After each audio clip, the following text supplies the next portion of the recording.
Hey, what's up guys? This is Nishi here, welcome to MST.TV. So earlier this week, we looked at the Adamantipator archetype, which is a super combo heavy archetype coming out in Secret Slayers later this week. Today, we're going to be taking a look at one of the other archetypes from the set, the Eldlich. So this is a more control-based archetype with a greater focus on controlling the game and out-resourcing your opponent. Now, I believe that the Eldlich are actually the deck that is seeing the most success in the OCG thus far, though it's unclear if that will carry over to the TCG. We do have very different formats and different ban lists that are going to make it harder for the deck to be successful here. On the bright side though, we do have what looks like a really strong zombie archetype finally coming to the TCG, as well as the return of the Pay 800 meme. So yeah, today we are going to do a breakdown of the cards from the Eldlich archetype, as well as look at some other cards to play alongside the archetype in order to help it be successful. Let's get started. Okay, so before we get started, there's a couple of things we should know about the cards from this archetype. So even though I'll frequently refer to them as the Eldlich archetype, there's only one card in the deck that actually has Eldlich in its name, and that is the level 10 boss monster.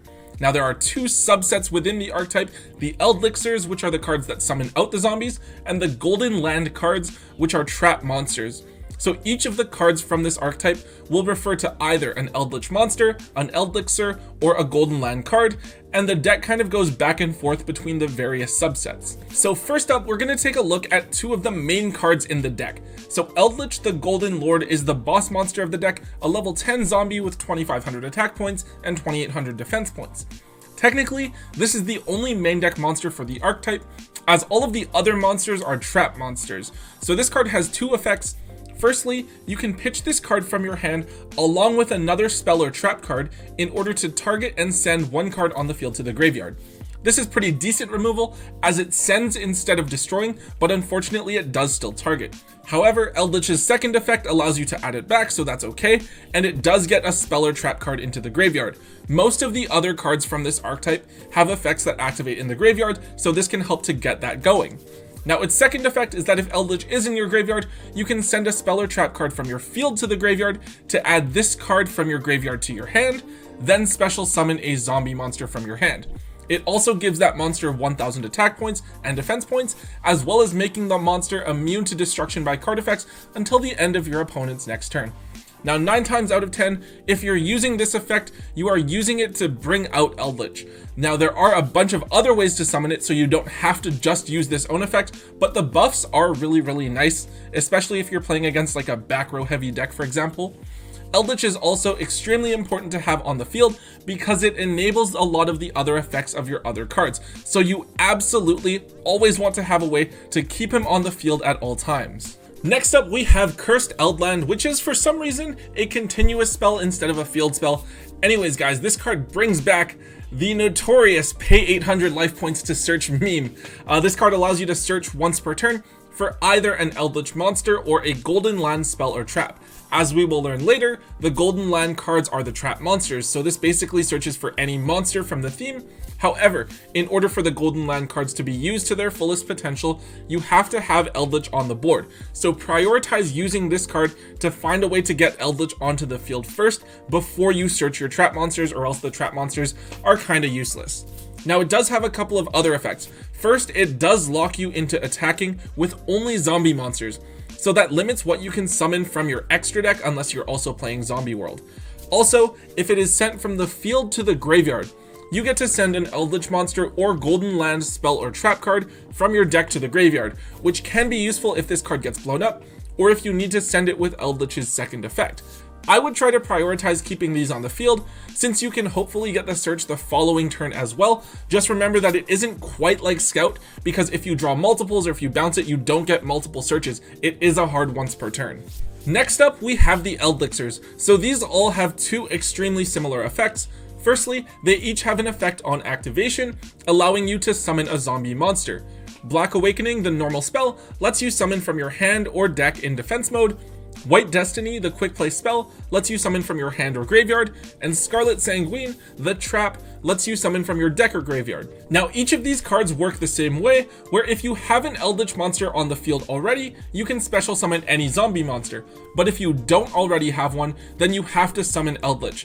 Also keep in mind that after activating each of these Eldixirs, you are locked into special summoning only zombie monsters for the rest of the turn. Now, Black Awakening is definitely the strongest of the three here, as it can pull you a zombie from the deck, and it basically helps to get the deck going. It's definitely the one that I would play 3 copies of. I think that the other 2 are a bit weaker. I'm personally not really fond of Scarlet Sanguine in the deck, at least not too many copies because it is a trap, it's a lot slower. I think White Destiny might be really interesting as a one-of, because you have to be aware of the fact that Black Awakening can be hit by Ash. So if that happens, you still need a way to get Eldlich onto the board as soon as possible.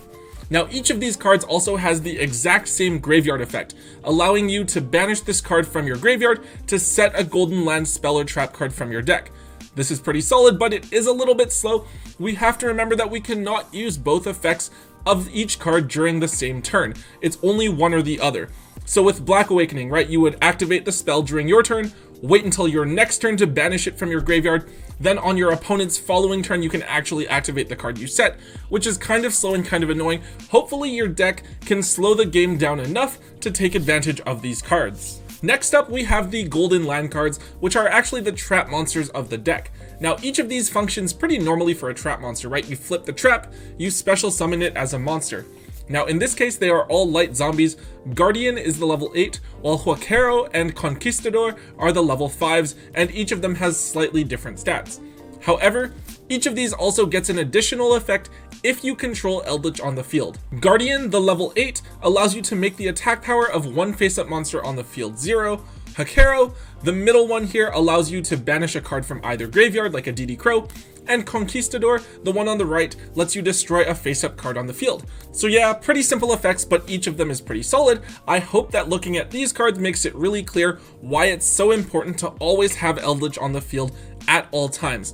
Now, just like the Eldixirs, these cards also have graveyard effects, where you can banish them during the end phase to set an Eldixir spell or trap card from your deck to your side of the field.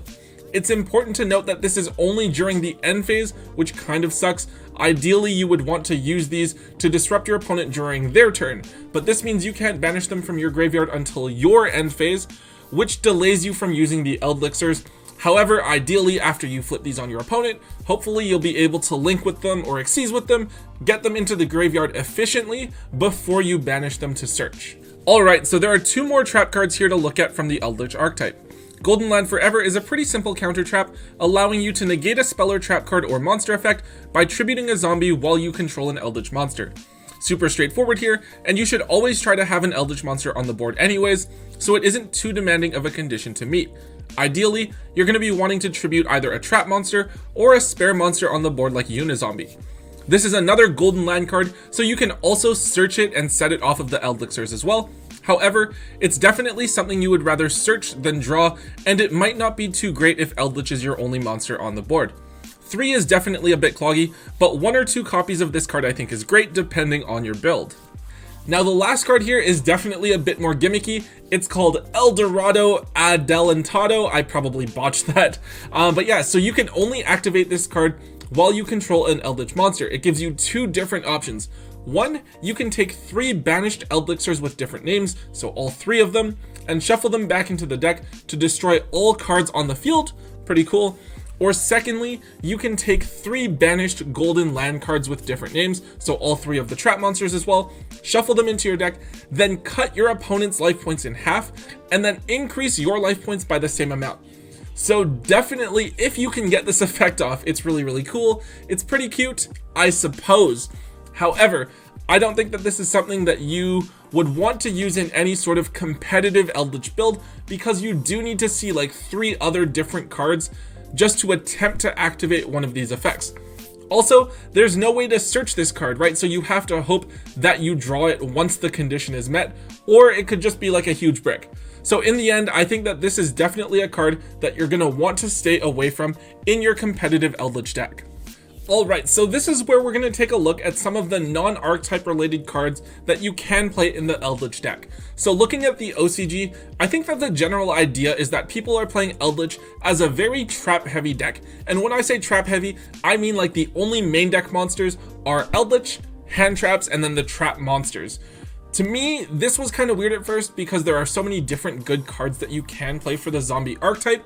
but I think the biggest part of why this deck is so successful playing just traps over there is the fact that skill drain is at 3, which basically reduces the game down to who has the biggest monster on the field. In the TCG, skill drain is at 1, so while it could be interesting to try out a super slow deck like this, I think it would be largely outclassed by decks like Altergeist and Subterror. So yeah, let me know what you guys think. Personally, I don't really want to play Eldlich as an all-trap deck here in the TCG. Sure, you could get lucky and hit the 1 of skill drain, but in the end, I don't think that this would result in the most competitive, consistent version of the deck. Okay, so that being said, what would an ideal Eldlich deck list look like here in the TCG? Well, for starters, I think that the Eldlich engine functions pretty well independently and also doesn't take use of your normal summon. At the same time, all of the Eldlichers have the ability to summon other zombies from your deck, given that you control an Eldlich monster. Now that being said, I think there's definitely potential to run like those 1-card zombie engine starters, cards like Unizombie and Shiranui Solitaire, as they can be either normal summoned or special summoned and start a mini zombie combo off. Vampire Sucker is definitely a card that you're going to want to run in multiples, since you probably don't need to go into your extra deck too often. Remember that Vampire Sucker only allows you to draw if you special summon a zombie from your graveyard, unlike how with Black Awakening, it typically summons Eldlich from your deck, or how Eldlich's own effect adds it to your hand first. However, it could definitely be very useful to draw cards with if you're playing other different zombie cards. Gozuki is another card that can help you to get a zombie directly into the graveyard, but also help to summon Eldlich directly out of your hand, which is really cool. Speaking of which, it also makes sense that you would play Zombie World, a field spell that is an inherent floodgate against certain decks, alongside a number of other cards to help you get Zombie World onto the field. Most notably benefiting from this is Doom King Balerdrock, a big body that can be summoned out of the graveyard and provides multiple points of interaction during your opponent's turn, which the deck otherwise would have limited access to. Glow Up Bloom and Necroworld Banshee can help to get Balerdrock and Zombie World onto the field respectively. This is an engine that can be made relatively slim, where you don't need to run a ton of each card to make the engine work. These cards, combined with the ones shown previously, will help the Eldlich deck to set up boards that are harder to break through, providing additional bodies and disruptions, while also providing the deck with plays other than just finding a way to summon Eldlich and then setting 4 back row. Alright, and to wrap things up here, let's take a look at some of the other various cards that could potentially fit in with the Eldlich deck. So Curry Bandit is a card that I think popped up in an OCG build, and it's quite an interesting tech choice. Because so many of the Eldlich cards want to be in the graveyard, Curry Bandit can help to dump them there while also fetching out a key spell or trap card that you want to have in your hand, like a Floodgate or a Lightning Storm or something like that. I think that if you're going for one of those trap heavier builds, it's pretty solid, but it's unnecessary if you want to play with the whole Zombie World engine and whatnot. Reasoning is another card that I think would be cool in a trap heavier build, allowing you to flood your graveyard with spells and traps. Of course, if you're only playing Eldlich, then it kind of becomes a given that you would call level 10 and then you would miss, and then there's a chance that you could dump all the cards you want to be setting from your deck into the graveyard. There's also the fact that Reasoning is limited here in the TCG, whereas it's unlimited in the OCG. Next up, Pleiades is a card that has received a lot of attention in the OCG apparently, because it turns out that 2 of the traps, Hokero and Conquistador, summon level 5 light monsters. And with the deck not being too dependent on the extra deck, it's something that you may as well run as one of the best rank 5 monsters currently in the game. And finally, I think that there's a chance that it might be worth looking into running Magician's Souls in this deck. Now, it would mean that you would have to play some sort of brick in your deck like an Apprentice Illusion Magician type card, but it could potentially also be very useful in helping to get key spells and traps into the graveyard to activate their effects, as well as allowing you to draw cards. For example, with the Cursed Eldland, the continuous spell, I think it'd be pretty cool to use that effect to search, then send it with souls to draw a card, and then also get to dump a card. I don't know if this is going to be meta or anything, but I think it is worth looking into. Just remember to summon it before activating your Eldlichers, because the Eldlichers do lock you into zombies, and Magician's Souls isn't a zombie. Alright guys, that is it from me for today's episode. I think that the Eldlich archetype is really cool, but at the same time, I think that if it is successful here in the TCG, it's going to be very different from how it currently looks in the OCG. Fortunately, we have a lot of time to sit at home and look at different deck lists and kind of theory things out online. It'll be interesting to see how the deck looks and how the deck performs when events finally pick back up whenever they do. But yeah, so guys, if you did enjoy this video, please be sure to hit that thumbs up button for me, and of course leave your comments in the comment section down below. Let me know what you guys think of the Eldlich archetype, what techs are you guys running, and what do your deck lists look like? I'd love to see it. And as always guys, if you haven't subscribed already, make sure that you are subscribed to myself and Tombox for all of the latest Yu-Gi-Oh content from the both of us. And yeah, so until next time guys, don't forget to hold on to your MST.TV.